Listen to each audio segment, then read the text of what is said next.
Hello everyone, Phoenix Knight here. Welcome to the channel, and welcome to the Gen Con 2025 wrap show. So as you can probably gather by now, yes, I am back safe and sound from my first ever Gen Con.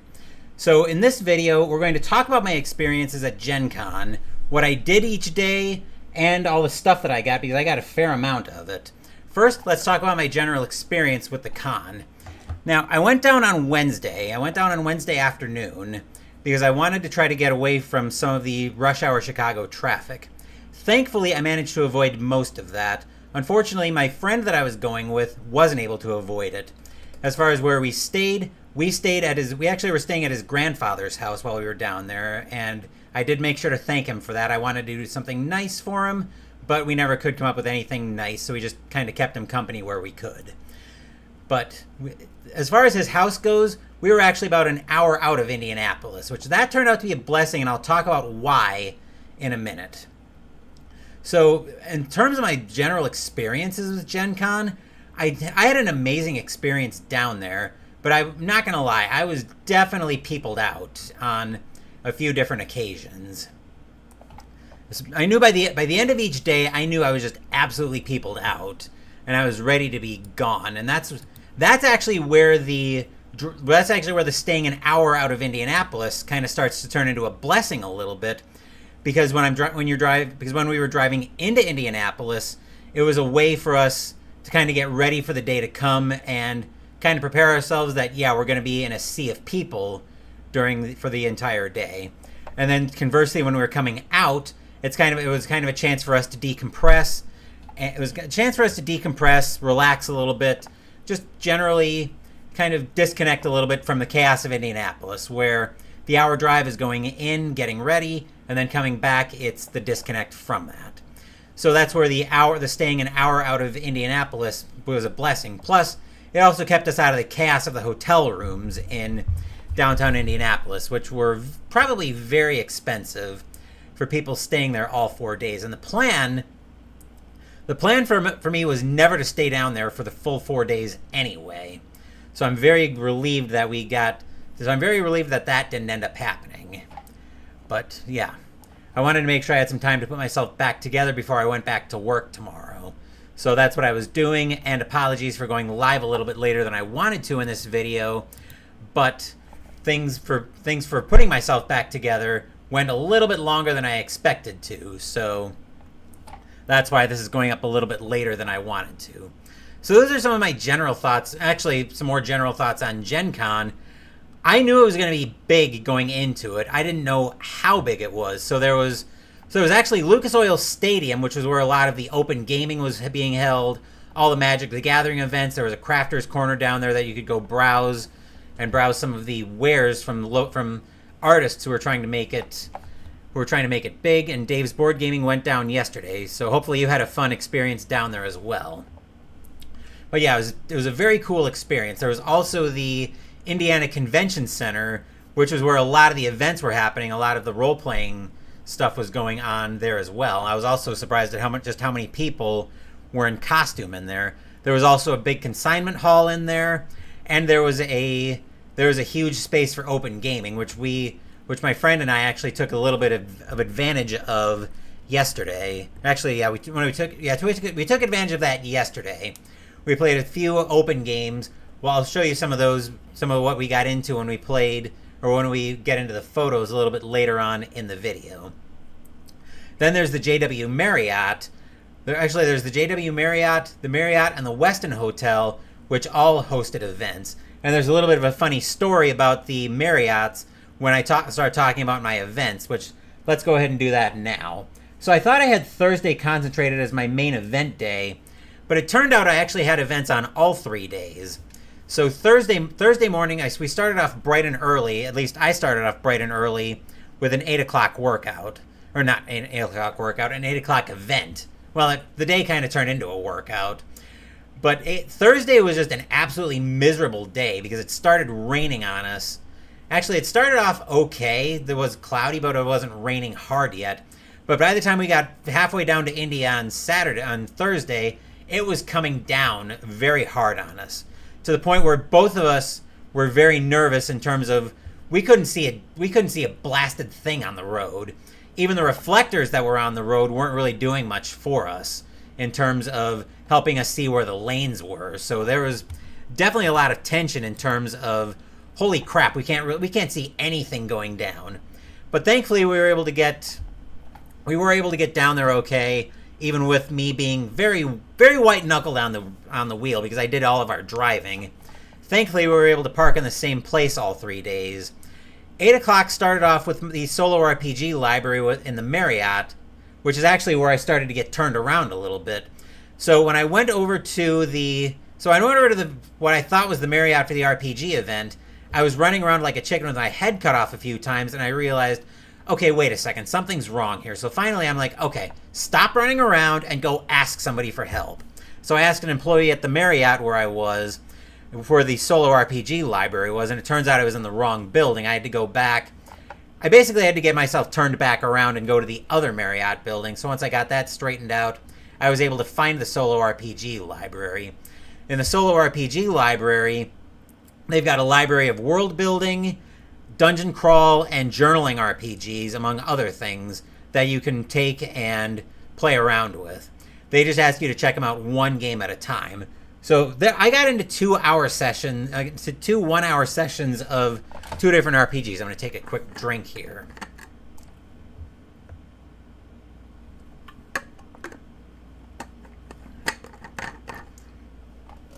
But yeah, before we continue, I will mention that if anybody else went to Gen Con in this video, feel free to share your experiences in the chat, and we'll talk about everything everybody got up to.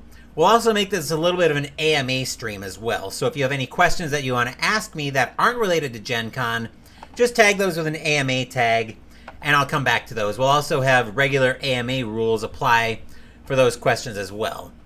As far as what regular AMA rules are, just the normal guidelines for AMA apply. If you don't, as long as it's not too personal, I'll answer it. As far as what's too personal, if you don't want it asked of you, don't ask it of me. Pretty simple, yeah? Okay, so let's move on. So the first game I played was actually a game I've had for a little while, but I haven't had time to do much with it. It's called Caern Nathalis Into the Midnight Throne, and it is by, looks like, Black Oath Entertainment. Now, like I said, I've had this game for a little while, but I haven't had a chance to do anything with it, and no, I didn't pick this one up at Gen Con, so that's not going to be part of the haul when we talk about what all I picked up down at Gen Con. But that was the first game I played. So that one is basically a dungeon crawl game where you're a criminal who's been charged with execution, but something's gone sideways, and you've survived the execution to find yourself in the underworld, basically realizing that, okay, the being targeted for execution was just the least of my problems.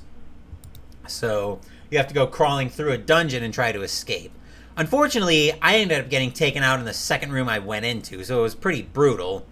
But I did enjoy my experience with Caern Nathalis, and I'm probably going to do more with it on the channel. In fact, I think I've got some of that. I think I've got a session of that lined up when we get into Advent of the Phoenix later this year. Certainly, if not, certainly during the 2009-10 hockey season. So, Dave's Board Gaming went there more for acquiring board games, despite the large crowds. And yeah, there were large crowds, to put it mildly. You were able to get everything you were looking for except for one thing. Very nice. And I'll show off my haul a little bit later of what all I picked up. So you can look forward to that. Anyway, the second game I played in the solo RPG library, actually, curious, Dave, what were you looking for? So we're actually just talking about my RPG experiences. The second RPG I got into was actually a journaling RPG, and I've got it pulled up here because I'm planning on picking it up at some point in the next probably couple of hours. It's a game called Rillum, which is a solo journaling game. Basically, the synopsis for this is you step onto the shores of another world. Before you sprawls an archipelago of misty isles, each scattered with odd contraptions and ancient ruins. Above it looms a mysterious tower, its dome reflecting the golden glow of an ever-setting sun. While most of this curious realm is unknown to you, a few facts are certain. This place is called Rillum. You are not alone here, and this world ends in 3 days, and you're already running out of time. So basically, we just call that Tuesday here on the channel. and anything in the Cthulhu mythos. So yeah, we're definitely familiar with the end of the world being imminent and not being alone wherever we are. So yeah, very familiar with that. As far as my experience with this game, the way it plays is you actually have a deck of regular playing cards that you go through. You'll take out the 4 aces. Actually, you'll set aside the 4 aces during setup, and then you'll set aside one group of face cards. The jacks were assassins that we had to deal with in some way. The queens acted as our beloved, and the goal was to escape with them. The kings were the sovereigns of the world, and you have to escape with them. The interesting thing about that is there's essentially the 4 suits actually act in a way, and actually act in a very interesting dynamic way. So the diamonds in the game represent problems of some kind that you face while you're exploring this world. As for the spades, hang on just a second here. As for the spades, they represent the ways you solve the problems They represent the ways you solve the problems on the island. But the thing is, you can only use a higher suit to solve a higher spade to solve the problem that the diamond presents. The hearts are I forget what the hearts are. The anomalies on the island, I think, and then the clubs are the oddities. I might have those reversed, but I will definitely do more exploring with that on the channel. The thing about Rilum is it's basically an art prompt and a journaling RPG. So as you're exploring through, each card of the deck that you flip as you flip it over will actually give you a prompt of something both to draw and to write about. Now, you guys know my artistic talent is absolutely horrendous. I did not get far past stick figures. I would have loved to have done more with the journaling aspect of it, but my time was actually running out on me, so I wasn't able to do much with the journaling aspect of Rilum. So, did enjoy it though, and I am going to pick it up before too long. So that's it for my time in the solo RPG library. The next event I got into was actually not a game-related event at all. It was actually a workshop for beginner tango. Now, I was surprised at how many people signed up for it. I was figuring this was one that was going to be sparsely attended, if anything. But there were actually a lot of people there. There were a lot more. Everybody was able to pair off by the time you got the leaders and the followers there. The instructor actually seemed to know what he was doing. And as a fun fact, I don't know if you guys have really browsed my channel history, you might know this about me. But I actually used to take a lot of ballroom dance lessons back quite a few years ago. And I actually taught for a while as well, taught ballroom dance. So I was curious about what style of tango they were going to do and what figures he was going to show us. Because there are actually 3 different styles of tango. There's American style tango, which is by far the most common style. Then there's international tango, and there's Argentine tango. Now, I really like how he described the 3, and it kind of sounds about right. So American tango is where you're just starting to meet each other, essentially. And you're in what's considered a polite social frame. Argentine, marriage is going well, and you're in close body contact. There's a lot more close body contact in Argentine. Whereas in international tango, it's almost, you've been married for 10 years, you can't stand looking at each other, so you've got all that experience. So there were 2 figures that we went through in... There were only 2 figures that we went through in this workshop, and I didn't actually mind that too much, because you'd rather have fewer figures and be able to dance them well than more figures and be able to do them and struggling with them. So we did the basic and the corte. The basic is just a 3 walks forward and then a side close. So it's slow, quick, slow. There are a few different ways you can remember that. And the corte is essentially a lunge step, which you can use to keep from colliding into somebody. And I'm not going to lie, as my instincts were starting to take over on the dance floor, I was definitely wanting to pull the corte out of my bag of tricks earlier in the workshop than we went into it. But glad we got into that. One thing I will say though is that room was very small for what I was expecting in terms of a tango workshop. because Tango is very much a traveling dance. A lot of collisions, but again, par for the course with the number of people we had in there. The last event I had for the day was actually a practical GMing workshop. And what I expected out of it was not what I got out of it, but I think in hindsight, now that I've had a chance to process it a little bit more, what I got out of it was probably a lot better than what I was expecting going in. Let me take a quick drink before we get into that.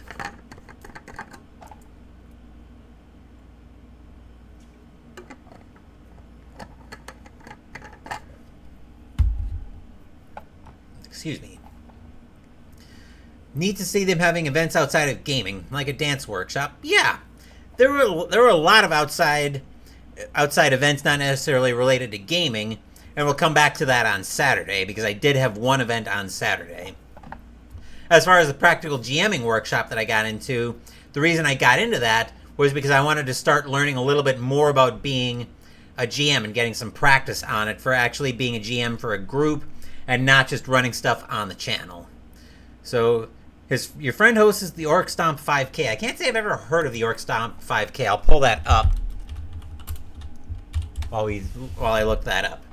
Anywho,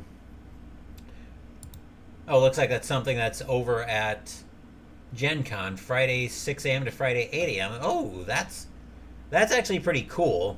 And if I didn't know I was going to be doing a lot of running or walking, I might have actually considered doing that, but yeah, that looks pretty cool. Anyway, where was I? Is that actually might be part of Gen Con, but I'm not sure about that. Anyway, I'm getting off track here. So the practical GMing workshop, first let me talk about what I expected out of it, and I actually will talk about something that I ended up being glad I left behind. So what I was expecting to get out of it was we'd take an adventure, everybody would bring an adventure they wanted some practice running, and they'd take turns GMing that adventure. To that end, I was going to bring Twilight 2000 with me to get a little bit of practice RPGing. But what we got, and I think this was better actually, was we got a list. We basically got a 4-step list, and I didn't bring the folder out with me. But the main takeaway I had was a loop that they described of describe, listen, judge. So basically, you try to describe the world that you have going around you. Then you listen to how they interact with it. Then you judge what happens when you interact with that world. So what happened is we got a map thrown at us, and actually I will go grab the map. So I'll be right back while I go grab that. I would have brought it with me if I thought I was going to talk about it, but be right back.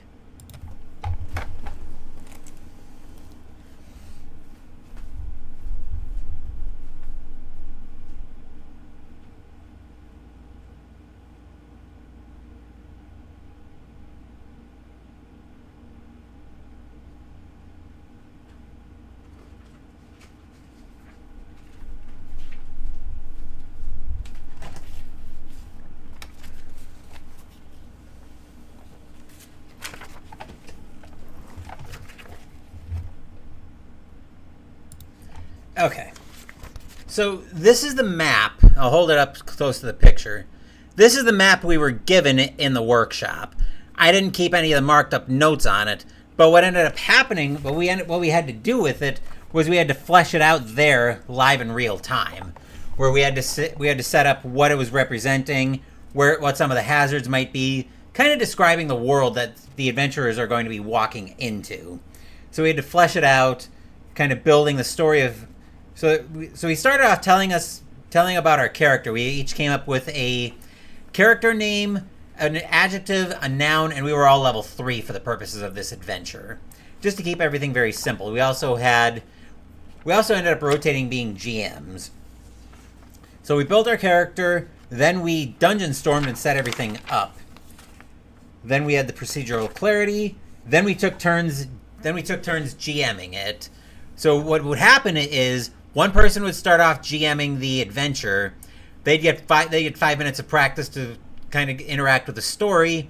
Then they jump into the story, and somebody else would take over the GM role for another 5 minutes. So we passed it around the table in that regard. and I think that was actually a much better experience than what I was expecting to get out of it.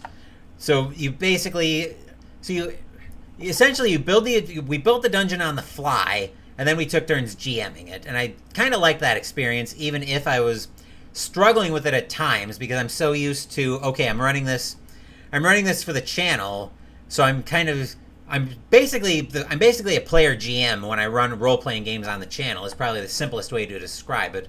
So now that I'm having to actually explain this to actual other people, which, yes, my "you other people" sense was going a little bit crazy, but I tried to keep that mostly in check.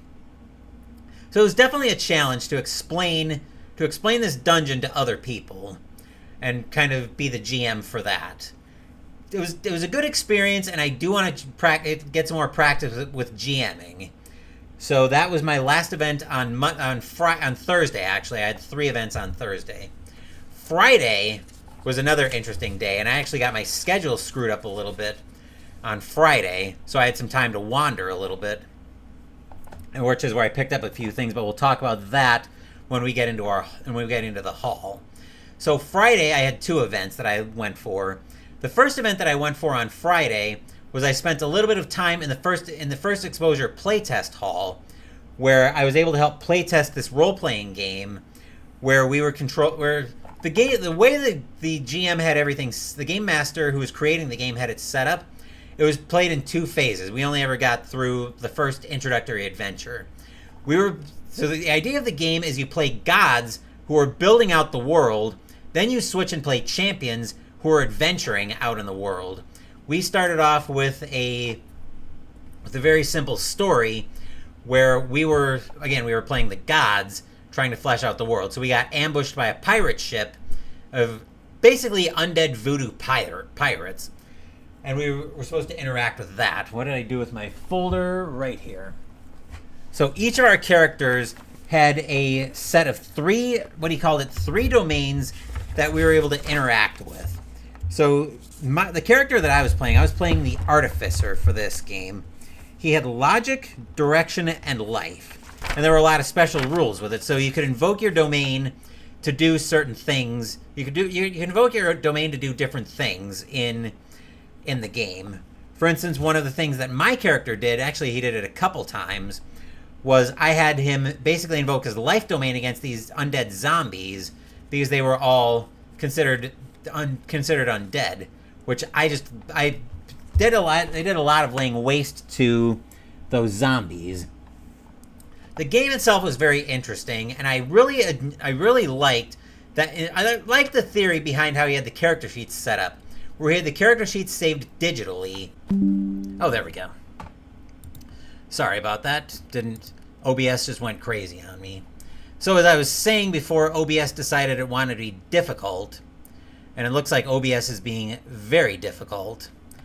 So as I was saying, I'll probably end up re-uploading this anyway. So I like the idea of the digital character sheets better than the execution, I think. Android people weren't having any problems getting their character sheets. The problem was I have iOS on my I have iOS devices. I've got a phone and an iPad, which I was using the iPad to manage everything on the character sheet. So I was having a lot of problems accessing the character sheet and even doing the rolls with that after I finally got the character sheet behaving. To the point where I actually had to code the spreadsheet. There was a column in there that I had to code to true so I could get a roll out of it. And ideally, we were able to just click the check mark to get the roll out of that, but I was not getting that to work for me. I had to manually type true in the spreadsheet for whichever role I needed. There were several different domains with sub-skills in each of those domains, so I'd have to type in true to whatever I wanted to roll. That was a little bit annoying, even if the game was interesting as we were role-playing that. So that was my time in the first exposure playtest hall. The other event that I had on Friday was my friend and I, the one I went down there with. We both played the new Arkham Horror card game standalone scenario, which is called Film Fatale. That's actually due out 2 weeks from this past Friday, so it's actually a week from Friday. I'm going to get a little bit spoilerific on that, so if you don't want spoilers on how the scenario goes, skip ahead probably about 2 to 3 minutes, I would say. You have been warned. Now, the scenario actually says you set on a movie set, and there are 3 different paths you can take. There are 3 different paths you might end up taking depending on which of the props turn out to be cursed. Yes, we're dealing with cursed artifacts. One path might send you dealing with a vampire. Another one will send you dealing with what's the other one? Send you dealing with space aliens, essentially. And the third one will send you dealing with dinosaurs. The group I was playing with went on the dinosaur path. My character ended up getting chomped and getting taken out by the big enemy that came out toward the end of the scenario. But they were able to finish off the enemy after I bit the dust. So we succeeded in that scenario. And those were my 2 events on Friday. Saturday I had my 1 event, which was another 8 o'clock start, and it was another event outside of the larger spectrum of gaming. So the last event that I had was actually a tour, basically a walking tour with some history of downtown Indianapolis, which was very interesting, and that's where most of my photos in the convention came from. So we went probably about a mile, I would say. I didn't track the mileage that we went on, but I think it was estimated to be about a mile and a half. And it was fascinating getting some of the history of Indianapolis and some of the famous figures and some of the historical events that happened in downtown Indianapolis. And Elvis Presley there was even a strip where you could purchase bricks, I think by one of the theaters or something like that. But Elvis Presley had a block down there. There were a lot of other famous figures down there, but Elvis is the only one that stuck in my head. So it was fascinating to get a walking tour of downtown Indianapolis. Then after that on Saturday, my friend and I went into the open gaming hall in the ICC. I'm so used from a lot of years. Hang on, I'm going to go switch my chili over to warm. So once again, be right back.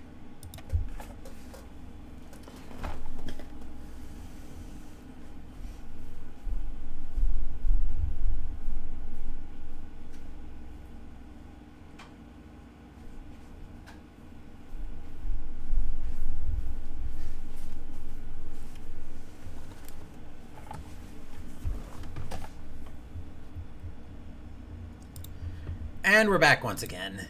So like I said, that walking tour was very fascinating. Then we went and played some open games. We played Super Boss Monster and Foundations of Rome. 2 games I really enjoy, but I was not doing well with Foundations of Rome at all. I suppose it's probably karma since I ended up running away ultimately with our game of Super Boss Monster. Everything was just firing on all cylinders for me in that one. So yeah, kind of karma in the grand scheme of things. Then, like I said, we went down to the consignment shop for a little bit, and there was a line of people to get in there. There were a lot of people who wanted in that consignment shop. There was also an auction in the same space. And it was fascinating listening to some of those prices, just being like, holy cow. Some of this stuff was going for crazy. And actually, they had one of the Power 9 from Magic the Gathering. I forget which one it was.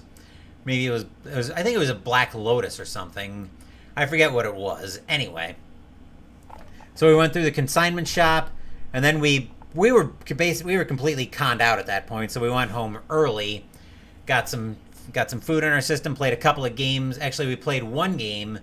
We played Crafting the Cosmos, and my initial reaction was a bounce off of that. I didn't like it initially, but I was also at a point where, like I mentioned, I was very conned out at that point. So I think there was a little bit of burnout playing into how I was doing at Crafting the Cosmos and being a little bit salty about that game that just he and I played at home. So yeah, I'll probably give that another go.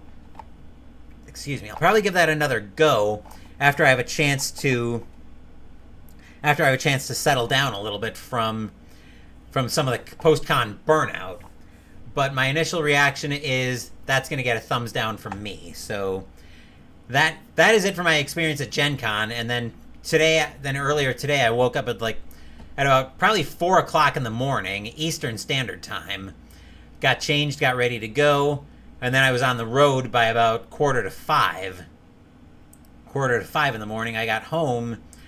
There was also a time change back to Central Time, which is where I'm on, which is the time zone I'm on down here in southeast Wisconsin. So there was that time change that also kind of threw me off a little bit. But so I got home a little before 7 in the morning, got myself put together fairly quickly, and went home and basically did my normal weekend stuff, got myself put together, got myself all set for the week. So now I'm ready to go, and now we're here talking about my experiences at Gen Con. So now let's talk about so you guys are probably sick of listening to me. Actually, there's one more thing we're going to do. I'm going to rattle on a little bit. So I'll show you guys the photos I took while I was down at Gen Con, and then we'll talk about my haul. So let's move over to monitor. Actually, let's make sure we tab this up properly. So let's move over to monitor 2, where I've got all my photos. I did take a few pictures while I was down there. So this is actually the inside of Lucas Oil Stadium, where the Colts play where the Indianapolis Colts play, for all of you football fans. And I don't know if I can see it in here. Yeah, I think I can see it in here. Let me see if I can zoom in a touch. But yeah, there's actually a little piece of the field in here that's been left out there, just so you can remember that. Yeah, this is.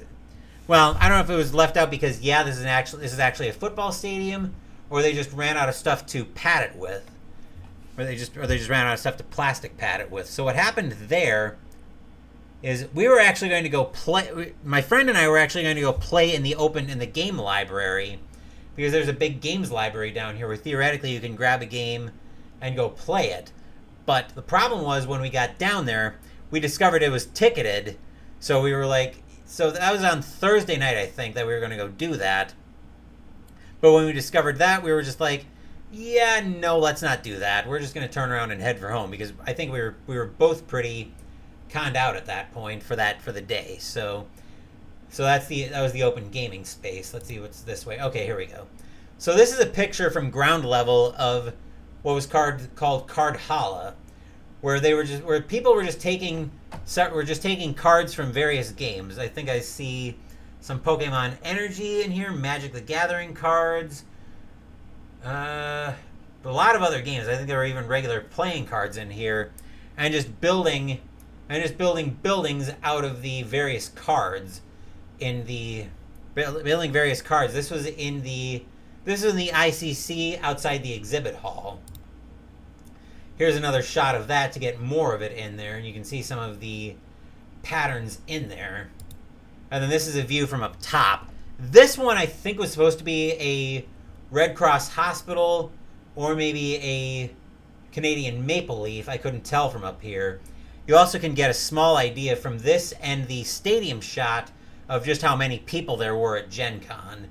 Actually, this one was fairly early in the morning. I think this was Friday morning before I realized I messed up my schedule, and when I was supposed to be in the First Exposure playtest hall during the new game playtesting. This is our event from Arkham Horror, the card game. In this group we had Safina Rousseau, George Barnaby, Michael McGlenn was turned to the camera here at this point, and I was playing as Diana Stanley. I'm planning on taking Diana into Drowned City when our group starts that, so this was a good experience for me to test drive the deck. I was mostly happy with how the deck performed, not completely happy with it, but everything worked out in the end. Like I said, I think me and the Safina player got taken out, to where it was George and Michael left to deal with all the dinosaurs in there, but they were able to get it done. This is an outside picture after we got parked of the Lucas Oil Stadium, just the outside of that, so you can see pictures here of some of the Colts players, more of the Colts logos for the parking lot and all of that. This is a picture of the block party when it was actually fairly busy. Actually, it was fairly dead before everything started opening up. I wish I would have gotten a picture of the block party when it was busy, but I definitely would have been kind of people phobic at this point. There was also an alley of pinball machines where you could just go and play pinball if you wanted to try to get a high score on the weekend.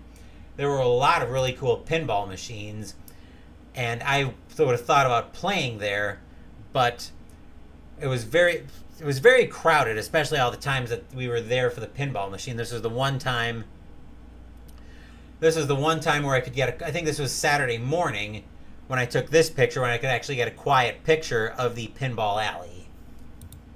And then this was for a game theater event that I saw that kind of caught my eye, like a game theater weekend. This ended up being based out in Philadelphia, so not going to do that. This is another view of the card hall when it's a lot more developed. I think this was before they were going to tear it down on Saturday at 10 o'clock. Of course, I was long gone from Indy by the time this went down, so I wasn't able to see what it looked like when it got torn down. This is an inflatable BattleTech mech from a side view. I don't know what mech this is. I'm not a big BattleTech fan.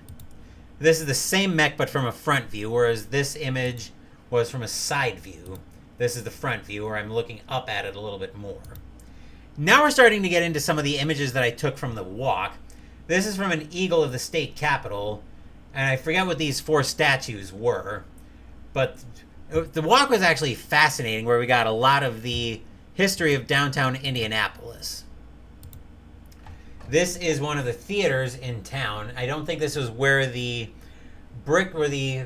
bought bricks were, and yes, we got one of the guys' heads in shot, but I also got a pretty good shot of the faces up there, of all the cartouches of the faces carved in there. This was just showing off. There was a lot of department store history behind this, but there's also a good view of the Chicago-style windows, as the tour guide was explaining it, where you've got the one big window and the 2 smaller windows on the side. This is just a better look at the letter R carved into one of the pillars up on top. We get another letter B with a cartouche on here. Again, just fascinating on how all this got carved in there and the department store history that goes with that. This is a view of the Chicago-style lights in downtown Indianapolis. I forget what building this is off of. We also went to a soldiers and I forget what this was called. This was like a Soldiers and Victory monument or something like that. I forget what the name actually is. I think this was the side that represented victory in 1865, and then just a really cool carving on that. Then Indiana's soldiers and how many people went to war, especially in the Civil War and the war with Spain. Then 1861, another side of that statue. Again, just all the carvings into the city with all the department store history with it. This is our open tabletop gaming from my perspective of Foundations of Rome. My character sheet my character role actually came with being able to reserve one of the monuments. I chose to reserve the Colosseum, and I did build that fairly early in the game, which was probably a stupid idea, but hindsight, as they say. This is what the board looked like after the game was over. So I was red, and you can see I didn't do too well at all in this one. And then that is actually the last picture of what I had taken from Gen Con. So now you guys are probably sick of hearing me rattle on, and you want me to get to the good stuff.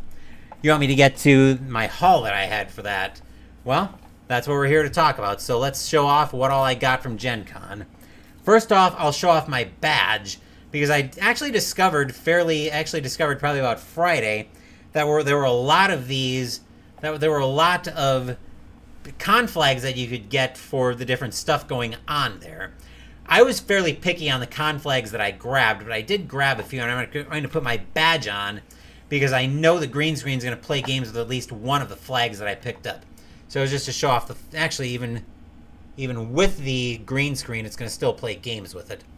So I'm not going to bother wearing the badge instead, so I can hold them up to the camera a little bit more easily. So the badge flags I picked up on my badge Or apparently this year is the 50th anniversary since Chaosium's been created, which I did not know that. Then I picked up the Call of Cthulhu, and yeah, it's starting to screw with the green screen. I picked up the Call of Cthulhu, Armchair Keepers of Arcane Secrets. I picked up that flag because I did pick up some stuff from Chaosium. And I got a con flag from being a playtester in the first Exoser playtest hall for Gen Con 2025. So now we'll let the green screen fade back out, assuming it wants to at this point. So hang on just a second. Let me kill the light, see if that brings it back. Oh, right. Remote's not working. Hold on a second.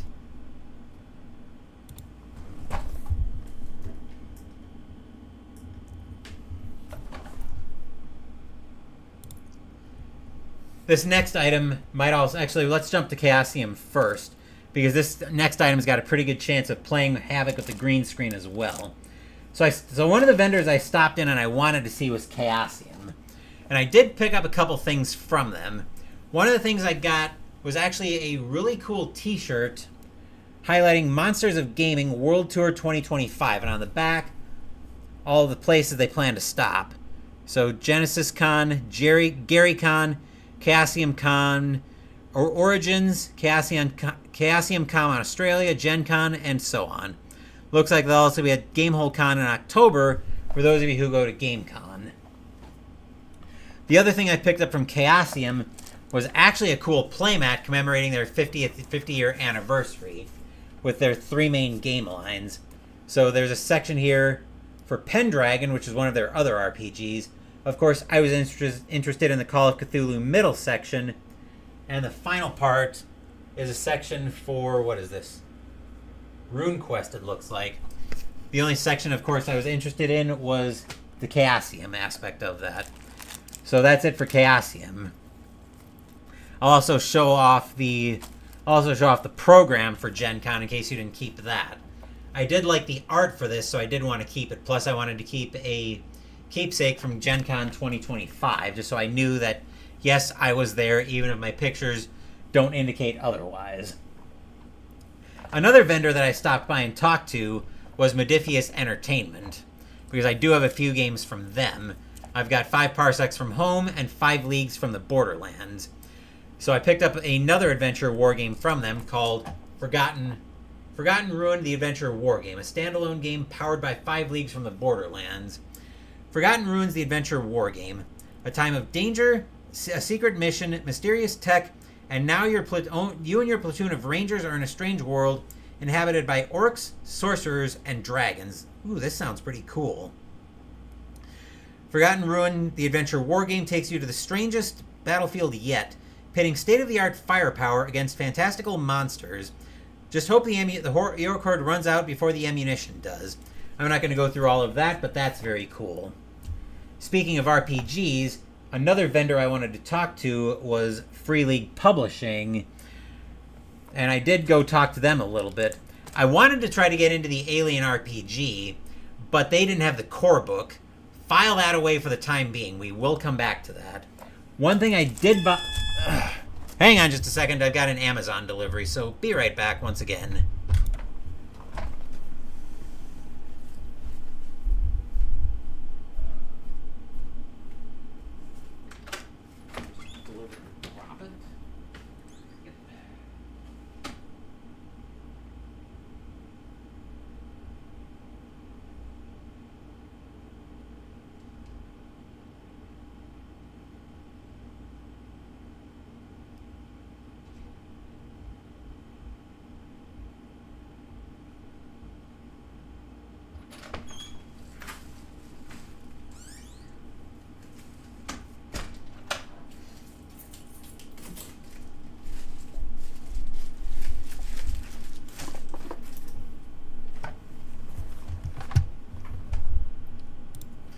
I'm actually kind of glad that delivery just came in, because A, now it'll make a lot more sense, and B, I won't have to start filming something separately. I won't have to film something separately to crack that.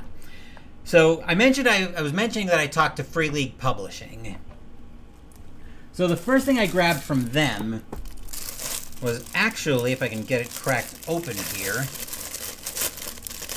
And I just realized I'm going to need one more slack hanger for this. Ooh, I like the quality of this. So this is going to play games with a green screen as well, it looks like. But this is, holy crap, this thing is big. I can't even lay it out. I can't even hold it out properly. But this is a map of the Misty Vale for Dragonflight, the role-playing game. That's another game that I really want to do something with on the channel. And I will be looking into exploring that at some point. I'm also going to send this over to be washed. So I'll put that off to the side for the time being. Anyway, Free League Publishing. So I wanted to get into Alien the RPG, but they didn't have the core book or the dice there. So I started browsing the vendor hall a little bit more, and I came across this book vendor that specialized in consignment stuff. Movies, games, books, all of that good stuff. Imagine my surprise to browse their shelves and find that they actually had the Alien RPG, and for only $25. That turned out to be a steal, and I ended up grabbing that. Let me see if I can peel this sticker off. I'm not going to get it all the way, but yeah. $25 for the Alien RPG core book. I would call that a steal. That also sent me back over to Free League for a second time. I'll put that off to the side for the time being. That sent me over to Free League for a second time, where I picked up 2 more items relevant to the Alien RPG. I picked up Alien Heart of Darkness, which is an adventure for Alien the role-playing game. I'm not going to go through all of this, but I will be doing an unboxing on this. Actually, I'm going to be unboxing a few things on Tuesday. Tuesday is my small stream day. I also picked up Destroyer of Worlds for Alien the role-playing game. That will also get unboxed on Tuesday. Another vendor that I went and talked to was Edge Studio via Asmodee. And there's actually a brand new adventure out for Arkham Horror, the role-playing game, which I think is actually out now by the time this stream is happening. But I did grab this a day early. I picked up Arkham Horror, the role-playing game, Terra Antarctica Premium Adventure by Edge Studio. In 1930, the Great Miskatonic Expedition to the Antarctic ended in tragedy. 12 of its members died in the shadows of the largest mountain range ever discovered, and several more suffered deep mental scars from the experience. 2 years later, a new team of scientists announced their own expedition, but as they suddenly vanish too, the world is left in shock. Only a team of skilled investigators can be brave enough to return to those mountains of madness.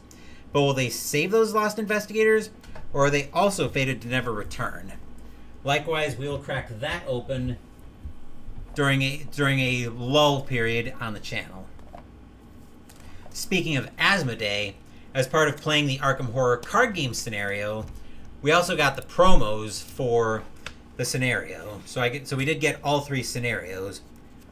We got the Allosaur, and yes, the green screen's playing havoc on that. No, nothing I can do about that. So there's the Allosaurus promo. We also got the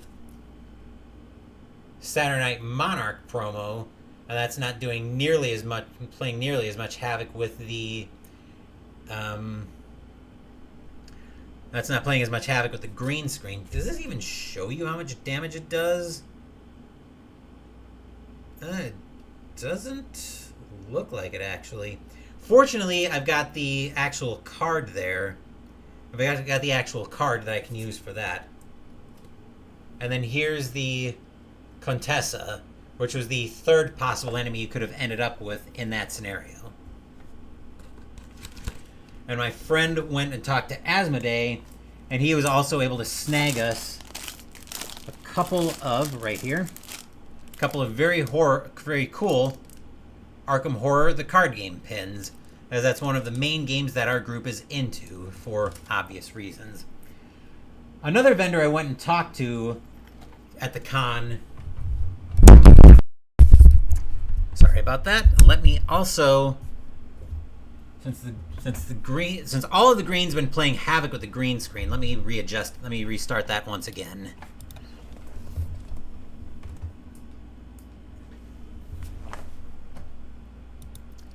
Turning the light behind me off and back on is the only way I can get it to turn, is the way I can get the green screen to reset reliably. So another vendor I went and talked to was Indie Boards and Cards. If you remember them, you probably remember Astro Knights and Ann's End being regular staples on the channel. Nothing crazy I picked up from them, but a couple of playmats did catch my eye. So I grabbed one. I grabbed a playmat for Astro Knights.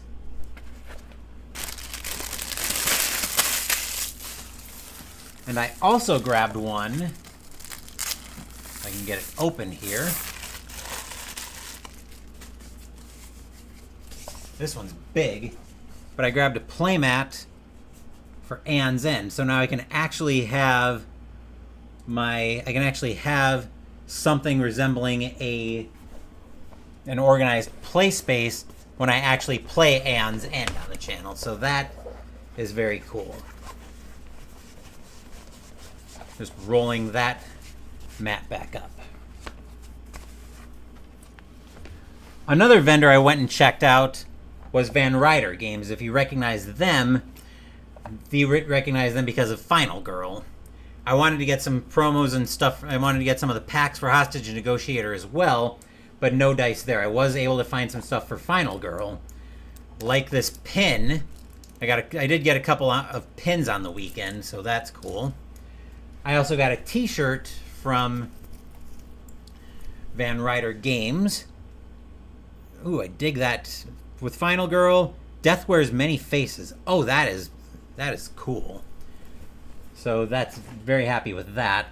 I did get quite a bit for Final Girl as well. As far as the game goes, I got promos for both Paula and Jamie, and that's their special abilities. That's what they look like on the other side. And once again, my green screen is playing havoc with me, so bear with me just a second.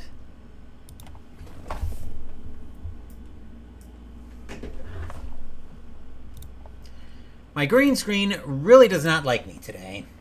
Anyway, back to Van Ryder. I also picked up the premium promo for Meg, who's another promo character. Looks like she only takes 4 meeples to unlock her special ability. And I did pick up a couple of new modules for Final Girl.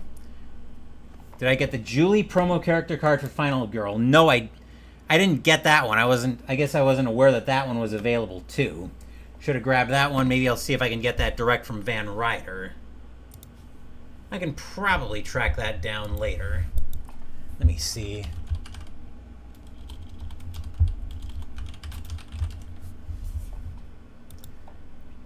I'm just going to see if I can track that down real quick. Bad time. Oh yeah, never mind. I'm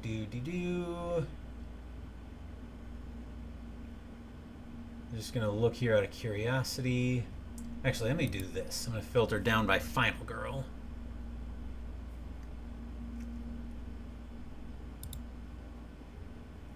Let's see, you said it was Julie.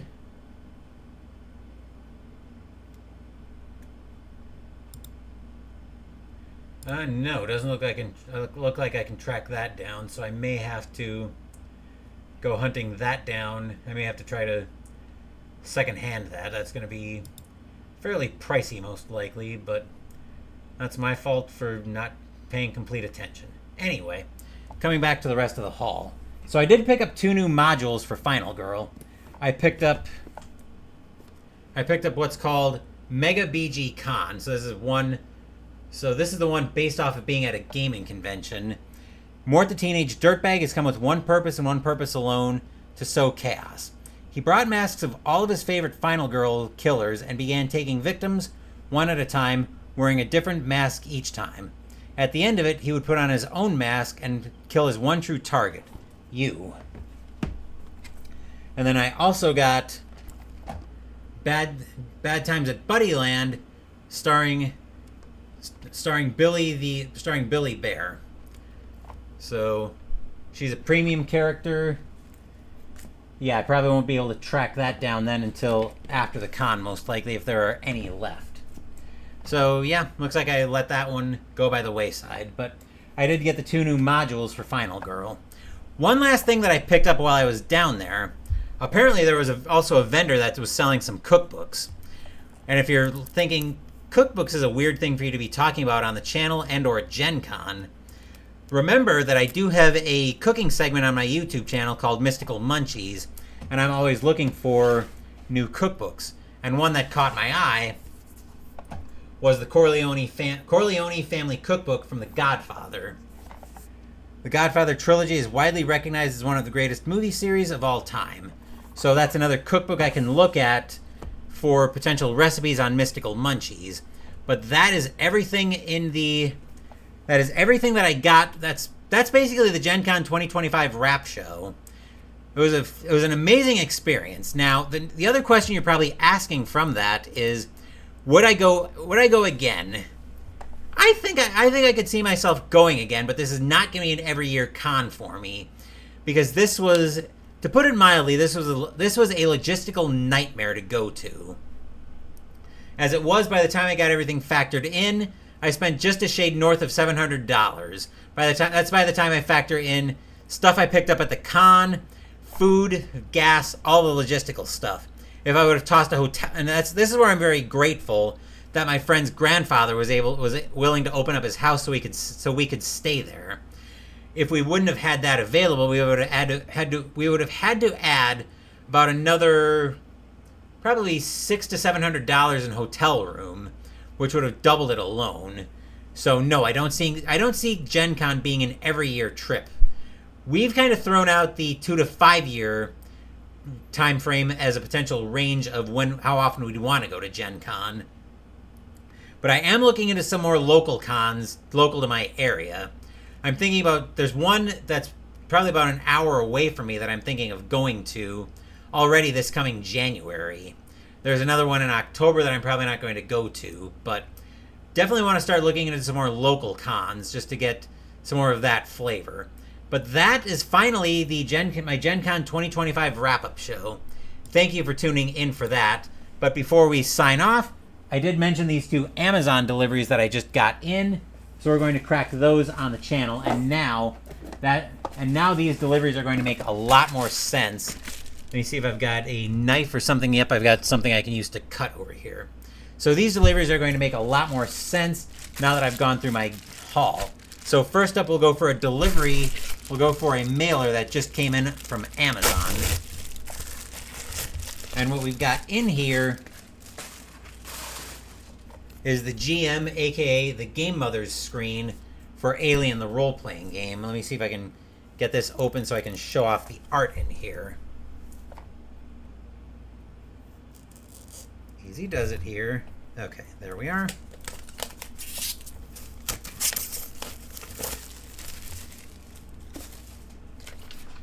Okay. And we'll open this up. I'll see all the information I need in here.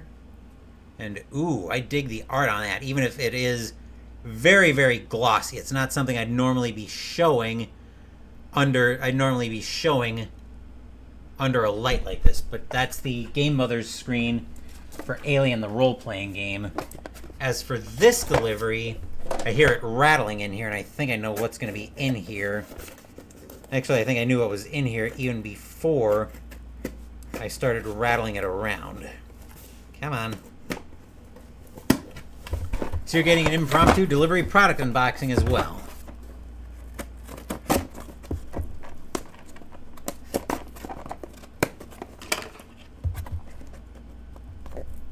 If I can ever get this blasted thing open. There we are. And in here, we've got 2 sets of dice. We've got the base dice set in black, and the stress dice set in yellow is playing games with my green screen as well. Probably because of the yellow in there, which there's nothing I can do about that. But that, at long last, is my Gen Con 2025 wrap show. So we're going to get back to a normal content schedule on the channel. This will be the only video tonight, because I just want to relax a little bit before I get back into my normal routine on Monday. Plus, I need time to set up the next block in my 2009-10 hockey season replay, which I don't have the schedule in front of me, so I don't know what the next game is going to be on the board. But you guys will see that. You guys will see that when I go live on the channel tomorrow evening. As I mentioned, I'm going to try to get... I'm just breaking down the box here so I can put that in the recycling. I'm going to try to unbox some of this stuff on the channel on Tuesday, as that's set aside as my small stream night.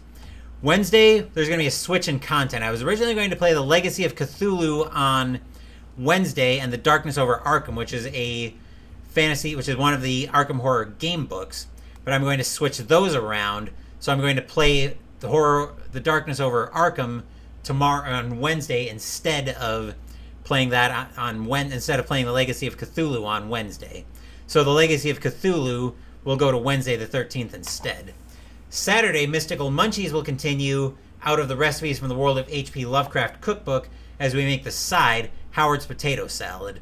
Wednesday, the 2025 Summer of Lovecraft will start as we start with the first leg of the campaign, Eldritch Horror, where we're taking on Yig. Thank you for watching the video. Please give the video a thumbs up and subscribe to the channel. Be sure to turn on notifications so you get my content. Be well, stay safe, take care of yourselves and your loved ones, and I'll be back with more videos in the future. Until then, take care everyone.